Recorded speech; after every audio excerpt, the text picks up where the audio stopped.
നമ്മൾ ഓരോരുത്തരും പെർഫെക്റ്റ് ആയിട്ടാണോ ജനിച്ചു വീഴുന്നത്? അല്ലല്ലോ. നമ്മൾ ഓരോരുത്തരും മരിക്കാൻ പോകുന്നതും പെർഫെക്റ്റ് ആയിട്ടാണോ? അതുമല്ല. അതിനിടയിലുള്ള ഒരു കുഞ്ഞു സമയമാണ് നമുക്ക് ജീവിക്കാനായിട്ടുള്ളത്. അപ്പോൾ ആരും എല്ലാം ഒന്നും തികഞ്ഞവരല്ല. എല്ലാവർക്കും നന്മകളും തിന്മകളും കുറ്റങ്ങളും കുറവുകളും എല്ലാം ഉണ്ട്. ഇതെല്ലാം അടങ്ങിയതാണ് ഒരു മനുഷ്യൻ. നമ്മൾ ഓരോരുത്തരും കണ്ണാടി നോക്കിയോ അല്ലെങ്കിൽ സ്വന്തം മനസാക്ഷിയോടോ ചോദിച്ചു നോക്കിയാൽ മതി, ഞാൻ പെർഫെക്റ്റ് ആണോ എന്നുള്ളത്. എനിക്ക് പെട്ടെന്ന് പറയാൻ പറ്റും ഞാൻ ഇംപെർഫെക്റ്റ് ആയിട്ടുള്ള ഒരു സ്ത്രീയാണ്. കാരണം എനിക്കറിയാം എൻ്റെ ഉള്ളിലുള്ള നന്മകളും തിന്മകളും കുറ്റങ്ങളും കുറവുകളും കുശുമ്പുകളും കുന്നായ്മകളും എല്ലാം എനിക്ക് നന്നായിട്ട് അറിയാം. എൻ്റെ കണ്ണിൽ എൻ്റെ കാഴ്ചപ്പാടിൽ എന്ന് വെച്ചാൽ ആരും പെർഫെക്റ്റ് ആയിട്ടുള്ള ഒരു മനുഷ്യനില്ല.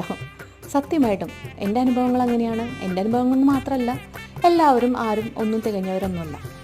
അപ്പോൾ അതിനിടയിലുള്ള ഈ കുഞ്ഞു ജീവിതത്തിൽ മറ്റുള്ളവരെ ജഡ്ജ് ചെയ്യാൻ പോവുക, അല്ലെങ്കിൽ നമ്മൾക്ക് വരുന്ന ഓരോ പ്രശ്നങ്ങളെ നമ്മൾ നേരിടാൻ നിന്നിട്ടുണ്ടെങ്കിൽ നമുക്ക് എന്താ പറയുക, പീസ് ഓഫ് മൈൻഡ്